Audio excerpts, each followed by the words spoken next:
जय श्री राम। आज हम जानेंगे कार्तिक महात्म्य पार्ट 2 के बारे में। तो वीडियो में बहुत कुछ जानने को मिलेगा। क्या सावधानी बरतें, क्या कार्तिक स्नान के नियम है, क्या करें क्या ना करें, ये सब वीडियो में हम लोग जानेंगे। तो वीडियो के अंत तक बने रहिए। चलिए वीडियो को शुरू करते हैं। क्योंकि कार्तिक स्नान में यदि हम महात्म्य को नहीं समझेंगे तो स्नान करने का कोई ज़्यादा फल नहीं मिलेगा। पीपल के रूप में भगवान साक्षात विष्णु विराजमान रहते हैं। इसीलिए कार्तिक में प्रयत्न पूर्वक उसका पूजन करना चाहिए। जो लोग कार्तिक मास में स्नान, जागरण, दीपदान और तुलसी सेवन की रक्षा करते हैं, वे भगवान विष्णु के स्वरूप हो जाते हैं। जो भगवान विष्णु के मंदिर में झाड़ू देकर स्वस्तिक आदि का निष्काम भाव से मंगल चिन्ह बनाते हैं और भगवान विष्णु की पूजा करते हैं, वो जीवन मुक्त हैं। जब 2 घड़ी रात बाकी रहे तब तुलसी जी की मृतिका को लेकर और वस्त्र कलश लेकर जलाशय के समीप जाए। पैर धोकर गंगा आदि तथा विष्णु और शिव एवं नदियों देवताओं का स्मरण करें। फिर नाभि के बराबर जल में खड़ा होकर इस मंत्र को पढ़ें। यदि मंत्र ना पढ़ सकें तो भगवान विष्णु और माँ गंगा की भी ध्यान करके स्नान कर सकते हैं। नहीं तो ऐसे भी बोल सकते हैं कि हे जनार्दन, हे देवेश्वर, दामोदर, लक्ष्मी सहित आपकी प्रसन्नता के लिए मैं कार्तिक में प्रातः स्नान करूँगा या करूँगी। ऐसा कहकर भी स्नान कर सकते हैं। हे भगवान, आप श्री राधा के साथ मेरे दिए हुए इस अर्घ्य को स्वीकार करें। हे हरे, आप कमलनाभ को नमस्कार है।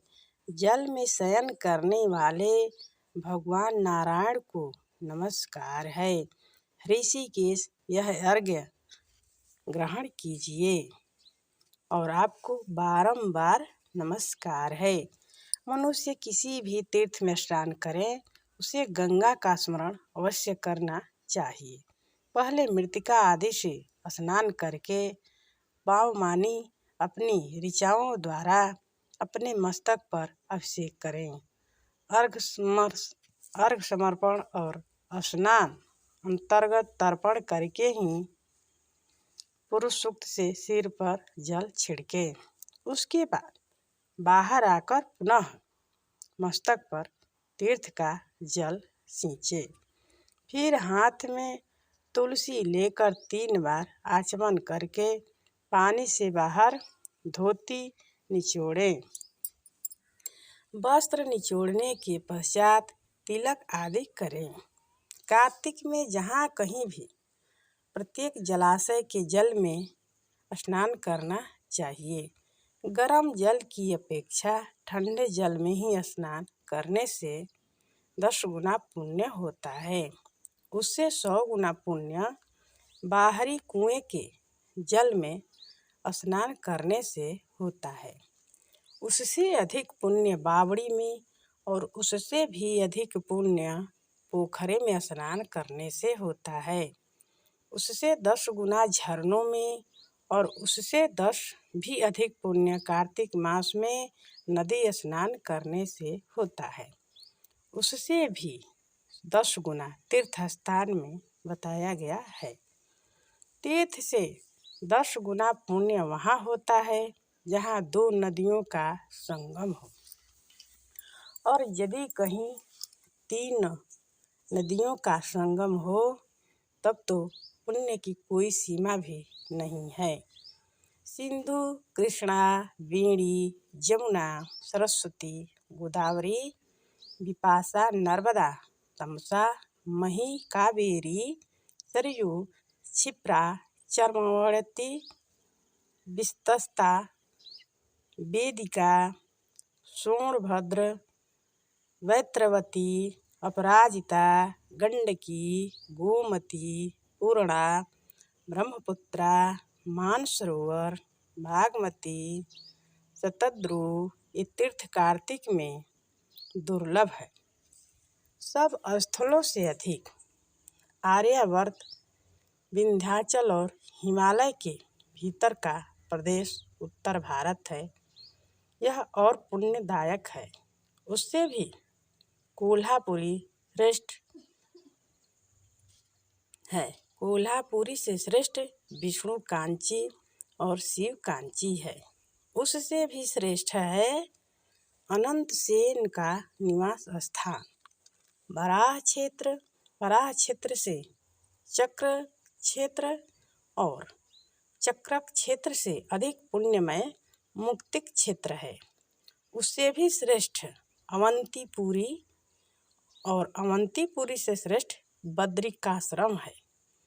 बद्रिकाश्रम से अयोध्या, अयोध्या से गंगाधरा, गंगा से कनखल और कनखल से भी श्रेष्ठ मथुरा है, क्योंकि कार्तिक में वहाँ स्वयं भगवान राधा कृष्ण स्नान करते हैं। मथुरा से भी श्रेष्ठ द्वारका है। जिन्होंने भगवान गोविंद में अपने चित्त को लगा रखा है, उनके लिए द्वारका सूर्य के समान पुण्य का प्रकाश करने वाली है। द्वारका से भी श्रेष्ठ भागीरथी है। वह भी जहाँ विंध्य पर्वत से मिलती है, वहाँ अधिक श्रेष्ठ है। उससे 10 गुना पुण्य तीर्थराज प्रयाग में होता है। उससे श्रेष्ठ काशी है, जिसके आश्रय से गंगा जी भी मनुष्यों के सब पापों का नाश करती है। काशी में पंचगंगा यानी तीर्थ है, जो तीनों लोकों में विख्यात है। कार्तिक मास आने पर रौरव नरक में पड़े हुए पितर भी चिल्लाते हैं कि क्या हमारे वंश में कोई ऐसा भाग्यवान पैदा होगा जो पंचांग में जाकर हमारे लिए नरक से उद्धार करने वाला तर्पण करेगा, यानी पंचगंगा में जाकर हमारे लिए तर्पण करेगा। लाखों पाप करके भी मनुष्य यदि पंचगंगा में नहाकर बिंदु माधव जी की पूजा करे तो उसके सभी पाप तत्काल नष्ट हो जाते हैं। कुछ रात बाकी रहे तभी स्नान किया जाए तो वह उत्तम और भगवान विष्णु को संतुष्ट करने वाला स्नान है। सूर्योदय काल में किया हुआ स्नान मध्यम श्रेणी का है। जब तक कृत्तिका अस्त न हो तभी तक स्नान का उत्तम समय है। अन्यथा बहुत विलंब करने से किया हुआ स्नान का कोई कार्तिक स्नान की श्रेणी में नहीं आता है। स्त्रियों को पति की आज्ञा लेकर कार्तिक स्नान करना चाहिए, क्योंकि पतियों से बिना पूछे जो धर्म कार्य किया जाता है वह पति की आयु को छीण कर देता है। स्त्रियों के लिए पति की सेवा छोड़कर दूसरा कोई धर्म नहीं है। जो पति की आज्ञा का पालन करे वही इस संसार में धर्मवती है। केवल व्रत आदि से धर्मवती नहीं होती है। पति यदि दरिद्र, पतित, मूर्ख अथवा दीन भी हो तो वह वैसा होता हुआ भी स्त्री का आश्रय है। उसके त्याग से स्त्री नरक में गिरती है। जिस दोनों हाथ और दोनों पैर, वाणी और मुख, मन आदि ये सब काबू में रहे, जिसके भी तथा जिसमें विद्या, तप एवं कीर्ति हो, वही मनुष्य तीर्थ के फल का भागी होता है। जिसकी तीर्थ में श्रद्धा न हो, जो तीर्थ में भी पाप की ही बात सोचता हो, नास्तिक हो, जिसका मन दुविधा में पड़ा हो, तथा जो कोरा तर्कवादी हो, ये 5 प्रकार के मनुष्य तीर्थ फल के भागी नहीं होते। जो ब्राह्मण प्रतिदिन प्रातः काल उठकर तीर्थ में स्नान करता है, वह सब पापों से मुक्त हो जाता है और परब्रह्म परमात्मा को प्राप्त होता है। स्नान का तत्व जानने वाले मनीषी पुरुषों ने 4 प्रकार के स्नान को बतलाए हैं: वायव्य स्नान, वारुण स्नान, ब्रह्म स्नान और दिव्य स्नान। गोधूलि से किया हुआ स्नान वायव्य कहलाता है। समुद्र आदि के जल में जो स्नान किया जाता है उसे वारुण स्नान कहते हैं। वेद मंत्रों के उच्चारण पूर्वक जो स्नान किया जाता है उसका नाम ब्रह्म स्नान है, तथा मेघों अथवा सूर्य की किरणों द्वारा जो स्नान किया जाता है, जो जल शरीर पर गिरता है, उसे दिव्य स्नान कहते हैं। इन सभी स्नानों में वारुण स्नान सबसे उत्तम है, जो ब्राह्मण, क्षत्रिय और वैश्य को मंत्रोच्चारण पूर्वक स्नान करना चाहिए। स्त्री और शूद्र के लिए बिना मंत्र के ही स्नान विधान है। प्राचीन समय में श्रेष्ठ तीर्थ पुष्कर में जहाँ नंदा संगम है, वहीं नंदा के कहने से राजा प्रभंजन कार्तिक मास में पुष्कर स्नान करके व्याघ्र योनि से मुक्त हुए थे और नंदा भी कार्तिक में पुष्कर का स्पर्श पाकर परम धाम को प्राप्त हुई थी। अब जान लेते हैं कार्तिक व्रत करने वाले मनुष्य के लिए पालनीय नियम क्या है। ब्रह्मा जी कहते हैं, व्रत करने वाले पुरुष को उचित है कि वह सदा एक पहर रात्रि बाकी रहते ही सोकर उठ जाए, फिर नाना प्रकार के स्तोत्रों द्वारा भगवान विष्णु की स्तुति करके दिन के कार्य का विचार करें। गांव से नृत्य कोण में जाकर विधि पूर्वक मलमूत्र का त्याग करें। यज्ञोपवीत को दाहिने कान पर रखकर उत्तराभिमुख होकर बैठें। पृथ्वी पर तिनका बिछा दें और अपने मस्तक को वस्त्रों से भली भांति ढक लें। मुख पर भी वस्त्र लपेट लें। अकेला रहें तथा साथ जल से भरा हुआ पात्र भी रखें। इस प्रकार दिन में मल मूत्र का त्याग करें। यदि रात में करना हो तो दक्षिण दिशा की ओर मुँह करके बैठें। मल त्याग के पश्चात गुदा में 5 या 7 बार मिट्टी लगाकर धोवें। बाएं हाथ में 10 बार मिट्टी लगावें, फिर दोनों हाथों में 7 बार और दोनों पैरों में 3 बार मिट्टी लगानी चाहिए। यह गृहस्थ के लिए शौच का नियम बताया गया है। ब्रह्मचारी के लिए इससे दूना, वानप्रस्थ के लिए 3 गुना और सन्यासी के लिए 4 गुना शौच कहा गया है। यह दिन में शौच का नियम है, रात में इससे आधा ही पालन करें। यात्रा में गए हुए मनुष्य के लिए उससे भी आधे शौच का विधान है, तथा स्त्रियों और शूद्रों के लिए उससे भी आधा शौच बताया गया है। शौच क्रम से हीन पुरुष की समस्त क्रियाएं निष्फल होती हैं। तदनंतर दांत और जीवा की शुद्धि के लिए वृक्ष के पास जाकर दातुन को तोड़ना चाहिए। पहले वृक्ष देव को नमस्कार करें या वनस्पति मंत्र पढ़ना चाहिए। हिंदी में भी बोल सकते हैं वनस्पति देवता से, हे वनस्पति, आप मुझे आयु, बल, यश, तेज, संतति, पशु, धन, वैदिक ज्ञान, प्रज्ञा और धारणा शक्ति प्रदान करें। ऐसा कहकर वृक्ष से 12 अंगुल की दातुन ले। दूध वाले वृक्षों से दातुन नहीं करना चाहिए। इस प्रकार कपास, कांटेदार वृक्ष तथा जले हुए पेड़ से भी दातुन नहीं लेना चाहिए। जिससे उत्तम गंध आती हो और जिसकी टहनी कोमल हो, ऐसे ही वृक्ष से दंत धावन ग्रहण करना चाहिए। उपवास के दिन नवमी और षष्ठी तिथि को, श्राद्ध के दिन रविवार को, ग्रहण में प्रतिपदा को तथा अमावस्या को भी काष्ठ से दातुन नहीं करना चाहिए। जिस दिन दातुन का विधान नहीं है, उस दिन 12 कुल्ले कर लेने चाहिए। विधि पूर्वक दांतों को शुद्ध करके मुंह को जल से धो डालें और भगवान विष्णु के नामों का उच्चारण करते हुए 2 घड़ी रात रहते ही स्नान के लिए जलाशय पर जाएं।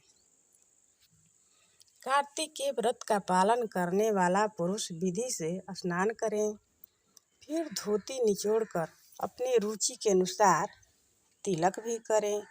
तत्पश्चात अपनी शाखा के अनुकूल आहनिक सूत्र की बताई हुई पद्धति से संध्योपासन करें।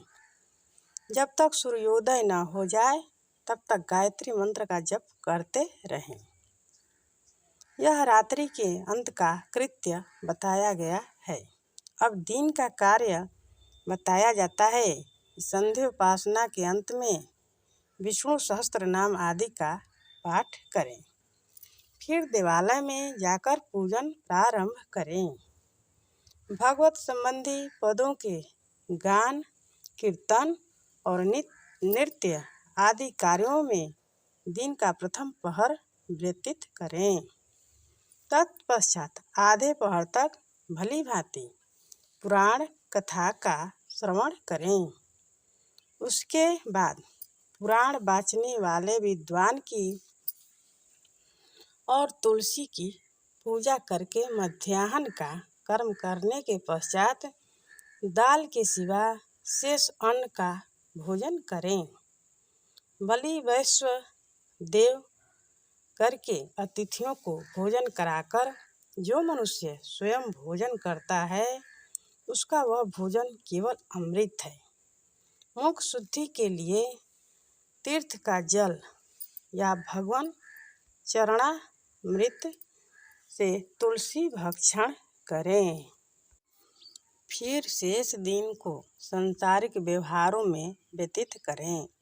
सायं काल में पुनः भगवान विष्णु के मंदिर में जाएं और संध्या करके शक्ति के अनुसार दीप दान करें। भगवान विष्णु को प्रणाम करके उनकी आरती उतारें और स्तोत्र पाठ आदि करते हुए प्रथम पहर में जागरण करें। प्रथम पहर बीत जाने पर शयन करें। ब्रह्मचर्य व्रत का पालन करें। इस प्रकार इस मास तक प्रतिदिन शास्त्रोक्त विधि का पालन करें। जो कार्तिक मास में उत्तम व्रत का पालन करता है, वह सब पापों से मुक्त हो भगवान विष्णु के सालोक्य को प्राप्त होता है। कार्तिक मास आने पर निषिद्ध वस्तुओं का त्याग करना चाहिए। तेल लगाना पर अन्न भोजन करना दूसरे का मतलब, और तेल खाना जिसमें बहुत से बीज हों ऐसे फलों का भी सेवन तथा चावल और दाल, ये सभी कार्तिक मास में त्याज्य है। लौकी, गाजर, बैगन, बनभंटा, बासी अन्न, भौसीड़, मसूर, दोबारा भोजन, मदिरा, पराया अन्न, कांसे के पात्र में भोजन, छत्राक, कांजी, दुर्गंधित पदार्थ, समुदाय का अन्न यानी कोई संस्था का अन्न, वैश्या का अन्न, ग्राम पुरोहित और शूद्र का अन्न और सूतक का अन्न, ये सभी त्याग देने योग्य है। श्राद्ध का अन्न, रजस्वला का दिया हुआ अन्न, जनना शौच का अन्न और लसोड़ी का फल, इन्हें कार्तिक व्रत का पालन करने वाले पुरुष अवश्य त्याग दें। निषिद्ध पत्तलों में भोजन ना करें। महुआ, केला, जामुन और पकड़ी, इनके पत्तों में भोजन करना चाहिए। कमल के पत्तों पर कदापि भोजन न करें। कार्तिक मास में आने पर जो वनवासी मुनियों के अनुसार नियमित भोजन करता है वह चक्रपाणि भगवान विष्णु के परम धाम में जाता है। कार्तिक में प्रातः काल स्नान और भगवान की पूजा करनी चाहिए। उस समय कथा श्रवण उत्तम माना गया है। कार्तिक में केला और आंवले के फल का दान करें और शीत से कष्ट पाने वाले लोगों को कपड़ा दान करें या कोई ब्राह्मण को भी गरम कपड़े का दान करें। जो कार्तिक में भक्ति पूर्वक भगवान विष्णु को तुलसी दल समर्पित करता है वह संसार में मुक्त हो भगवान विष्णु के परम पद को प्राप्त होता है। श्री हरि के परम प्रिय कार्तिक मास में जो नित्य गीता पाठ करता है उसके पुण्य फल का वर्णन सैकड़ों वर्षों में भी नहीं किया जा सकता। जो श्रीमद् भागवत का पाठ करता है या श्रवण करता है वह सब पापों से मुक्त हो परम शांति को प्राप्त होता है।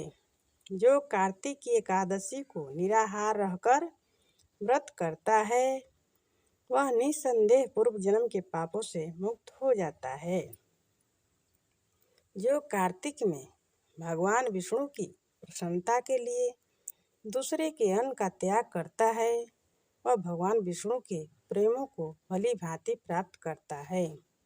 जो राह चलकर थके मांदे और भोजन के समय पर घर आए हुए अतिथि का भक्ति पूर्वक पूजन करता है वह सहस्त्र जन्मों के पाप का नाश कर डालता है।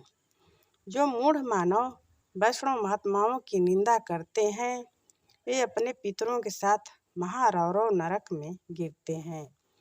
जो भगवान की और भगवत भक्तों की निंदा सुनते हुए भी वहाँ से दूर नहीं हट जाता वह भगवान का प्रिय भक्त नहीं है। जो कार्तिक मास में भगवान विष्णु की परिक्रमा करता है उसे पग पग पर अश्वमेध यज्ञ का फल प्राप्त होता है। जो कार्तिक मास में पराई स्त्री के साथ संगम करता है उसके पाप की शांति कैसे होगी यह बताना असंभव है। जिसके ललाट में तुलसी की मृतिका का तिलक दिखाई देता है उसकी ओर देखने में यमराज भी समर्थ नहीं है। फिर उनके भयानक दूतों की तो बात ही क्या कहना। कार्तिक में भगवान विष्णु की प्रसन्नता के लिए धर्म का अनुष्ठान करना चाहिए। मास व्रत की समाप्ति होने पर उस व्रत की पूर्णता के लिए श्रेष्ठ ब्राह्मण को दान देना चाहिए। जो कार्तिक में भगवान विष्णु के मंदिर में चूना आदि का लेप कराता है या तस्वीर आदि लिखता है वह भगवान विष्णु के समीप आनंद का अनुभव करता है। जो ब्राह्मण कार्तिक मास में गभस्तेश्वर के समीप शतरुद्री का जप करता है उसके मंत्रों की सिद्धि होती है। जिन्होंने 3 वर्षों तक काशी में रहकर भक्ति पूर्वक सांगोपांग कार्तिक व्रत का अनुष्ठान किया है उन्हें संपत्ति संतति यश तथा धर्म बुद्धि की प्राप्ति के द्वारा इस लोक में ही उस व्रत का प्रत्यक्ष फल दिखाई देता है। कार्तिक में प्याज श्रृंग यानी सिंघाड़ा सेज बेर राई नशीली वस्तु चिवड़ा इन सब का उपयोग न करें। कार्तिक का व्रत करने वाला मनुष्य देवता वेद ब्राह्मण गुरु गौ व्रती स्त्री राजा और महात्माओं की निंदा न करें। कार्तिक में केवल नरक चतुर्दशी दीपावली ले 1 रोज पहले को शरीर में तेल लगाना चाहिए। उसके सिवा और किसी दिन व्रती मनुष्य तेल न लगाए। नालिका मूली कुम्हड़ा कैथ इनका भी त्याग करें। रजस्वला चंडाल मलेच्छ पतित व्रतहीन ब्राह्मण दोषी और ब्राह्मण द्वेषी और वेद बहिष्कृत लोगों से व्रती मनुष्य बातचीत ना करें।